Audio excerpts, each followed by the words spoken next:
সুপ্রিয় দর্শক সবাইকে স্বাগত জানাচ্ছি এনটিভির নিয়মিত আয়োজন স্বাস্থ্য প্রতিদিন অনুষ্ঠানে। সঙ্গে আছি আমি ডাক্তার মোনা তাহসিন। আজ আমরা যে বিষয়টি নিয়ে আলোচনা করব সেটি হচ্ছে গরমে কিডনি সমস্যা ও তার সমাধান।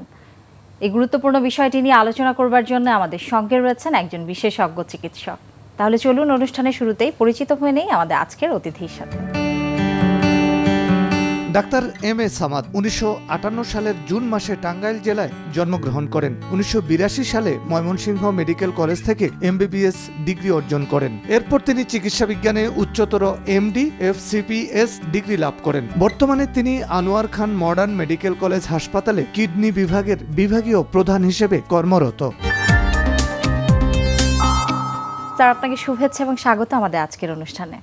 ধন্যবাদ আপনাকে। স্যার, এই অতিরিক্ত তাপমাত্রা আমাদের কিডনির ওপর কি কি প্রভাব ফেলছে? এই যে তাপদাহ বা প্রচণ্ড গরম, এই গরমে কিন্তু আমাদের শরীর থেকে প্রচুর ঘাম বের হয়ে যায়, সেই সাথে লবণ বের হয়ে যায়। তো এই ঘাম লবণ বের হয়ে যাওয়ার জন্য দেখা যায় অনেকে ডিহাইড্রেশন বা পানির শূন্যতায় ভোগে এবং সেজন্য আকস্মিক কিডনি বিকল হওয়ার সম্ভাবনা। তার সাথে যেমন হিট স্ট্রোক আছে, সেগুলো তো হতেই পারে। আবার যেমন ধরুন যারা অলরেডি কিডনি রোগী আছে, স্টেজ 3, 4, 5-এ কারো কারো দেখা যায় যে শরীরে অতিরিক্ত পানি আছে, তখন কিন্তু আমরা তাদের বলি যে পানি কম করে খাবেন। কিন্তু যখন যেমন তাপদাহ চলতেছে, তো এখানে কিন্তু ঘাম হয়ে যাওয়ার জন্য এদেরও একটা, যখন পানি আমরা লিমিট করে দিচ্ছি, তারা হয়তো মনে করছে একটু বেশি পানি খাইলেই তো তাহলে ক্ষতি হয়ে যাবে, পানি কম খেলো, তাহলে কিন্তু তাদেরও আবার এই ডিহাইড্রেশন হতে পারে। অন্যদিকে দেখা যায় যে গরমের মধ্যে মানুষের যেহেতু খুব পিপাসিত থাকে, সেজন্য বাইরে যখনই যায় তখন তারা যখন দেখে যে বিভিন্ন ধরনের পানীয় রাস্তায় খোলা জায়গায় যে বিক্রি হচ্ছে, সেই বিভিন্ন ধরনের শরবত, সেগুলো তারা খেতে চায়, আইসক্রিম এগুলো খেতে চায়। কিন্তু এখানে যদি এই যে তাপমাত্রা, এই তাপে কিন্তু আমাদের পরিবেশের মধ্যে যে জীবাণুগুলো আছে সেটা কিন্তু খুব সহজেই এরা মাল্টিপ্লাই করে, সংখ্যায় বাড়তে থাকে। এবং এই সময় যদি সেই জীবাণুযুক্ত খাবার খায়, তাহলে তাদের ডায়রিয়া, বমি এগুলো কিন্তু প্রচুর পরিমাণে হতে পারে। আর এই ডায়রিয়া, বমির জন্য কিন্তু অনেকেই দেখি এই সময় কিডনি বিকল হয়ে আমাদের কাছে চলে আসতেছে। আবার দেখা যায় যে হিটের মধ্যে এই যে ঘাম হয় এবং আমাদের বডির যে নর্মাল যে ব্যালেন্স যেটা আছে, হোমিওস্ট্যাসিস আমরা যেটা বলি, সেটার উপর ইম্প্যাক্ট করে, যার জন্য দেখা যায় যে একদিকে যেমন কিডনি ফেইলিওর বেশি হয়, আবার অন্যদিকে হার্ট অ্যাটাকের হারও কিন্তু বেড়ে যায়। আবার হার্টের সাথে কিডনি যখন দেখা যায় হার্ট অ্যাটাক হয়, হার্টের জন্য কিডনি বিকল হয়ে যাচ্ছে, কার্ডিওরেনাল ফেইলিওর। কাজেই হিটে আমাদের নানানভাবে আক্রান্ত করছে। একদিকে হিট স্ট্রোক, আরেকদিকে ডিহাইড্রেশন থেকে কিডনি ফেইলিওর, আরেকদিকে হিটের জন্য হলো দেখা যায় হার্ট অ্যাটাক হতে পারে। আবার এই বেশি তাপমাত্রার এই পরিবেশে জীবাণুগুলো বেশি বংশবৃদ্ধি করে, যার জন্য ওইগুলো যদি খাবার সাথে যায়, তাহলে আমাদের ডায়রিয়া, বমি, বিভিন্ন ধরনের জ্বর, ইনফেকশন এগুলো হতে পারে। স্যার, বিভিন্ন অর্গানিজম যেমন মাল্টিপ্লাই করে, তেমনি ডিহাইড্রেশনের সাথে আমরা জানি আমাদের যে মূত্রনালীর যে সংক্রমণ বা ইনফেকশন, স্যার গরমে বোধহয় একটু বেড়েই যায়, তো কি বলবেন? আমরা জানি মূত্রনালীর প্রদাহ যেটা বললেন, প্লাস হলো যে কিডনিতে যাদের পাথর হওয়ার যাদের প্রবণতা আছে, এদের কিন্তু পানির সাথে এগুলোর সম্পর্ক আছে। যে যারা পানি কম খায়, কম যদি খায়, প্রস্রাব যদি কম হয়, তাহলে এদের তো ইউরিনে ইনফেকশন আরও যার আছে অলরেডি সেটা আরও বেড়ে যেতে পারে। আবার অনেকে দেখা যায় যে ইউরিনে ইনফেকশন হওয়ার প্রবণতা আছে, কিন্তু পানি এই গরমের জন্য তারা পানি খেলো কিন্তু সেটা ঘাম হয়ে চলে গেল, তাদের পানির শূন্যতা দেখা দিল। পানির শূন্যতা দেখা দিলে তার প্রথম ইম্প্যাক্টই কিন্তু পরে হলো যে কিডনির উপরে, অর্থাৎ কিডনি প্রস্রাব কমিয়ে দেয় এবং প্রস্রাবের পরিমাণ কমে যায় এবং পানি ধরে রাখতে চেষ্টা করে। তো সেই জন্য দেখা যায় যে ইউরিনে ইনফেকশন যেটা বলি, মূত্রতন্ত্রের প্রদাহ, সেটা বেড়ে যেতে পারে। দ্বিতীয়ত যাদের কিডনিতে বারে বারে পাথর হচ্ছে, তাদেরও কিন্তু প্রচুর পরিমাণে পানি খেতে হয়। ঠিক এরকম পরিমাণে পানি খেতে হয় যেন তাদের প্রস্রাব অন্তপক্ষে দিনে 1.5 থেকে 2 লিটার হয়, অথবা প্রস্রাবের রং সবসময় একদম পানির মতো থাকবে। কিন্তু এই যে এখন যে তাপদাহ চলতেছে, ঘাম হচ্ছে, এদের তো পানির শূন্যতায় ভুগতেছে। তো সেই জন্য পানির শূন্যতার জন্য এদের পাথর হওয়ার প্রবণতা পারে। আরেকটা পয়েন্ট মানে আমি বলতে চাই, সেটা হলো যে ভাইয়েরা আমাদের মাঠে যারা কাজ করে, কৃষক ভাইয়েরা, যারা রিক্সা চালায় এরা কিন্তু প্রচণ্ড গরমের মধ্যে তারা এই কাজগুলো করতেছে এবং এই গরমে তাদের শরীরে ঘাম কিন্তু দেখা যায় না, কারণ শুকিয়ে যায়। হ্যাঁ, যে দেখা যায় যখন এখন ড্রাই আবহাওয়াটা একটু কম্পারেটিভলি ড্রাই, যার জন্য দেখা যায় যে ঘাম হচ্ছে, শুকিয়ে যাচ্ছে, কিন্তু পানি কিন্তু তাদের শূন্যতা হচ্ছে। এবং এই পানি যদি তারা মানে খেয়ে যদি এটা পূর্ণ না করে তাহলে কি হবে, এদের ছোট ছোট করে আকস্মিক কিডনি বিকল হয়, যেটা এমনি কিন্তু বোঝা যাবে না যে তাদের বিকল হচ্ছে। তো এই ছোট ছোট আকস্মিক কিডনি বিকল যদি অনেকবার যদি হয়, তাদের এখান থেকে তাদের দীর্ঘস্থায়ী কিডনি রোগ হওয়ার সম্ভাবনা সাধারণ মানুষের চেয়ে প্রায় 30 গুণ পর্যন্ত বেড়ে যেতে পারে। সেই জন্য মানে আমরা যেটা বলবো যে কিডনিকে যদি আমরা এই যে গরম, প্রচণ্ড গরমের সময়, এই সময় যদি আমরা রক্ষা করতে চাই তাহলে আমাদের প্রচুর পরিমাণে পানি খেতে হবে। যারাই বাইরে যারা কাজ করছেন মাঠে ঘাটে, একটু আলাদা করে যদি একটু অ্যাডভাইস বা উপদেশ দিতেন যে যারা সরাসরি রোদে কাজ করছে তারা কি করবেন? মানে তাদের জন্য আমি একটা অ্যাডভাইস দিতে চাই যে প্রথমে আকস্মিক কিডনি বিকল যাতে না হয় সেটা প্রতিরোধ, হিট স্ট্রোক যাতে না হয় সেটা প্রতিরোধ। তো এই প্রতিরোধের জন্য যদি ধরেন হিট স্ট্রোকের মতো অবস্থা বা ডিহাইড্রেশন হয়েই গেল, তখন কি করবে? যদি হিট স্ট্রোক হয়ে আক্রান্ত হয়ে যায় তখন কি করবে? যারা হাঁটা চলা করছে তারা ছাতা নিয়ে বেরোবে এবং যে কাপড় পরবে সেটা একদম ঢিলা ডালা সুতি কাপড়, যাতে করে মানে ভিতরে গরম বেরিয়ে যেতে পারে। আর যারা মাঠে কাজ করে কৃষক ভাইরা, তারা যে মাথায় যার মাথাল যেটা বলে, আমাদের স্থানীয় ভাষায় যেটা মাথাল বলে, যে একটা ছাতার মতোই কিন্তু মাথায় দিয়ে রাখা যায়, তো সেগুলো ইউজ করতে পারে যাতে অন্তপক্ষে বডি, ঘাড় এগুলো তাদের প্রোটেকশনে থাকে। আর যারা রিক্সাওয়ালা ভাই যারা, তারা অন্তপক্ষে একটা হ্যাট ইউজ করতে পারে, হ্যাট বা ক্যাপ, যেটা যে অন্তপক্ষে তার শরীর, মুখ টুক, অবয়বগুলো যেন প্রোটেকশন দেয়। এবং সুতি একটু ঢিলা ঢালা কাপড় তারা পরে তারা কাজ করবে এবং যখনই সুযোগ পাবে একটু ছায়ে তারা বসবে এবং তারা প্রচুর পরিমাণে পানি খাবে, সাথে পানি রাখবে, পানি খাবে। তবে একটা জিনিস মনে রাখতে হবে যে আমাদের যে ঘাম হয়, ঘামের সাথে কিন্তু শুধুই যে পানি যায় তা না, পানির সাথে কিন্তু লবণ চলে যায় এবং আরও কিছু মিনারেলস আছে সেগুলোও চলে যায়। তো সেই জন্য তাদের জন্য বেস্ট হলো যে যদি খাবার মাঝে মাঝে পানিও খেলো এবং মাঝে মাঝে খাবার স্যালাইন খেতে পারে। যদি ডাবের পানি, যদিও অনেক ব্যয়বহুল, তারপরেও যদি ডাবের পানির সুযোগ থাকে তারা ডাবের পানি খেলো, একটু ফলের রস, যাদের সুযোগ আছে তারা একটু ফলের রস খেতে পারে এবং সেই সাথে পানি খেলো। তো এইভাবে যদি পানীয় এবং এনার্জি ড্রিঙ্ক যেটা আছে, স্পোর্টস ড্রিঙ্ক, এনার্জি ড্রিঙ্ক বলবো না, স্পোর্টস ড্রিঙ্ক, স্পোর্টস ড্রিঙ্কসের কিন্তু বিভিন্ন মিনারেল, সোডিয়াম, পটাশিয়াম এগুলো সবই এগুলোর মধ্যে থাকে। কাজেই যাদের সুযোগ আছে তারা সেই স্পোর্টস ড্রিঙ্ক সেগুলো খেতে পারে। শুধু মনে রাখতে হবে যে আমরা যেন শুধু পানি না খাই, পানির সাথে লবণ এবং বিভিন্ন ধরনের যে উপাদান যেগুলো আছে সেগুলো যদি হয় তাহলে কিন্তু মানে আমাদের পরিপূর্ণভাবে যেটা লস হচ্ছে সেটা পূর্ণ হচ্ছে। তো এইভাবে যদি চলি তাহলে আমাদের মানে যেটা ডিহাইড্রেশন থেকে আকস্মিক কিডনি বিকল হওয়ার সম্ভাবনা কম। আর দ্বিতীয়ত, অনেকে আছে কাজ করতে করতে দেখা গেল প্রচুর ঘাম হতে হতে এক সময় তারা বুঝতেছে যে কেমন যেন সবকিছু ঝাপসা ঝাপসা দেখতেছে, তাদের হয়তো আশেপাশে যারা দেখতেছে কথাবার্তা একটু এলোমেলো হয়ে যাচ্ছে, অথবা হাঁটতে যেয়ে দেখলো যে হঠাৎ করে পায়ের মাসলগুলো খিচে যাচ্ছে, রিক্সাওয়ালা ভাই হয়তো চাপ দিচ্ছে, দেখা যায় পায়ের মাসলগুলো খিচে ধরতেছে, অথবা নিচু হয়ে কিছু তুলতে যেয়ে দেখা গেলো পেটের মাসলগুলো খিচে ধরতেছে। এই যে খিচে ধরা আমরা ক্র্যাম্পিং বলি, এটা কিন্তু প্রথম যে তার হিট স্ট্রোক হচ্ছে তার প্রথম লক্ষণ। এরপরেই দেখা যায় যে তাদের এলোমেলো কথাবার্তা বলা শুরু করবে এবং আস্তে আস্তে তার টেম্পারেচার বেড়ে যাবে এবং হঠাৎ করে দেখা যেতে পারে যে তাদের টেম্পারেচার অনেক বেড়ে গেল, জ্বর হয়ে গেল। এটা জ্বর হয়ে যাওয়া মানে হলো যে 103, 104-এ উঠে যায়, এটা মানে হলো heat stroke. Sir, heat stroke হলে প্রাথমিকভাবে কি করণীয়?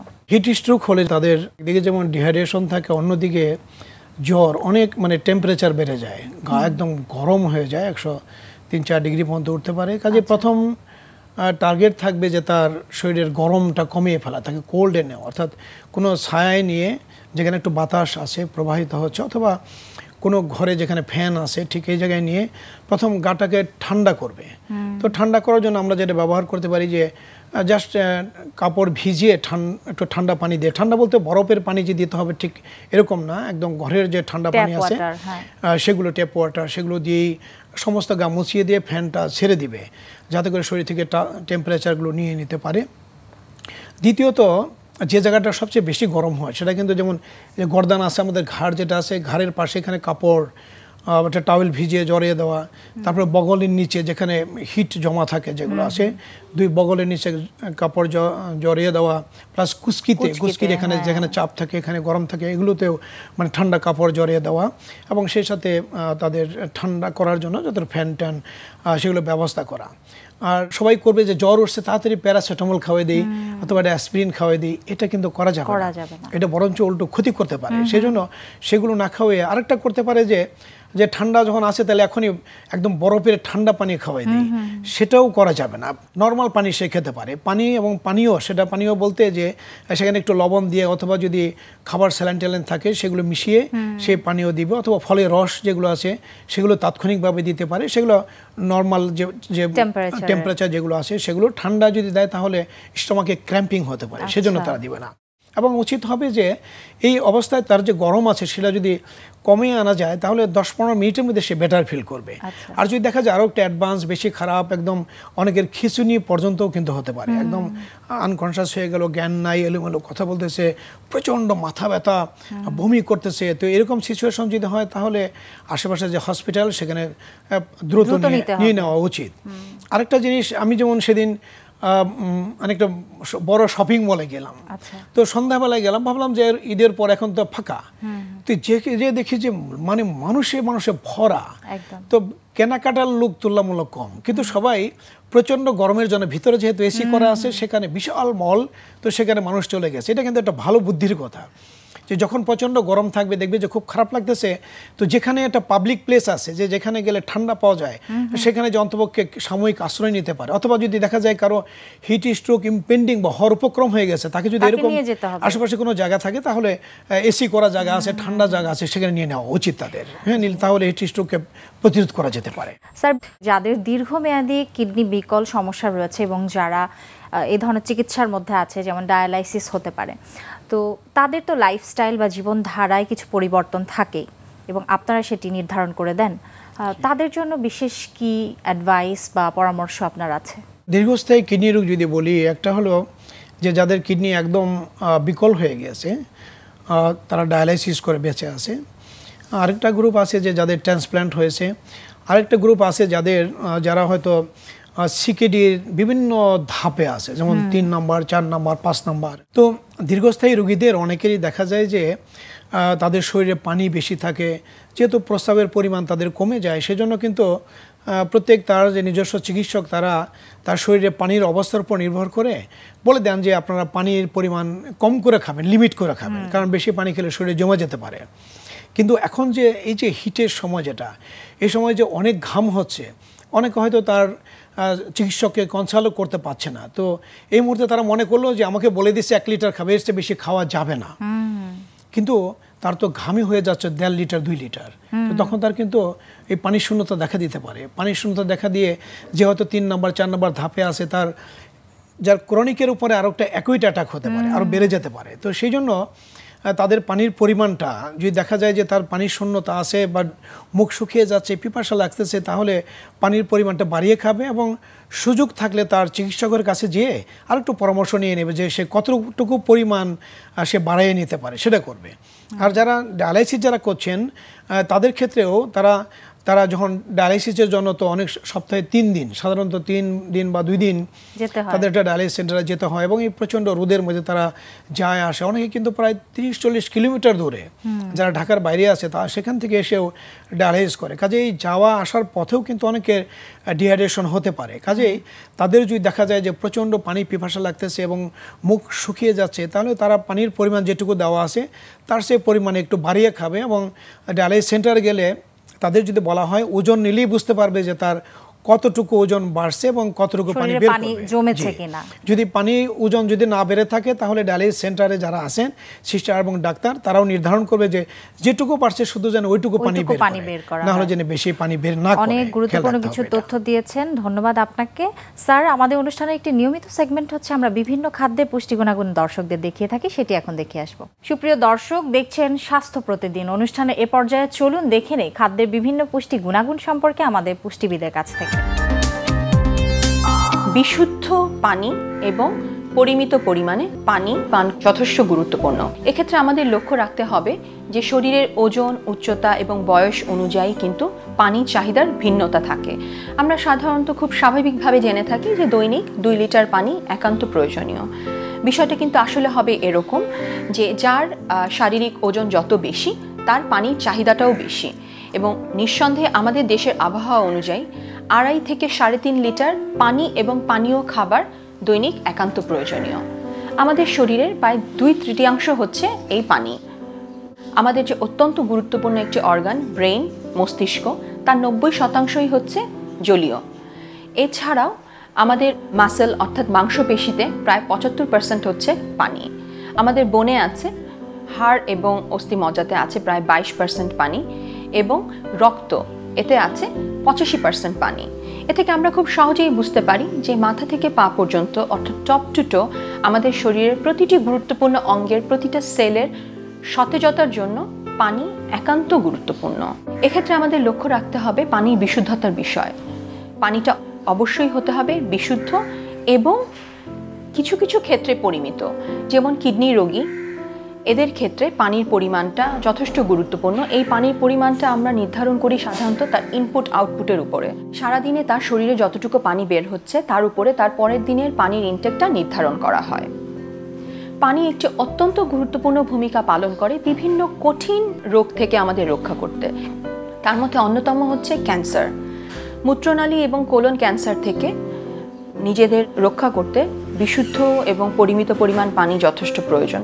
এছাড়াও পানি আমাদের শরীরে বিভিন্ন বর্জ্য এবং টক্সিনকে শরীর থেকে নিষ্কাশনে সহায়তা করে।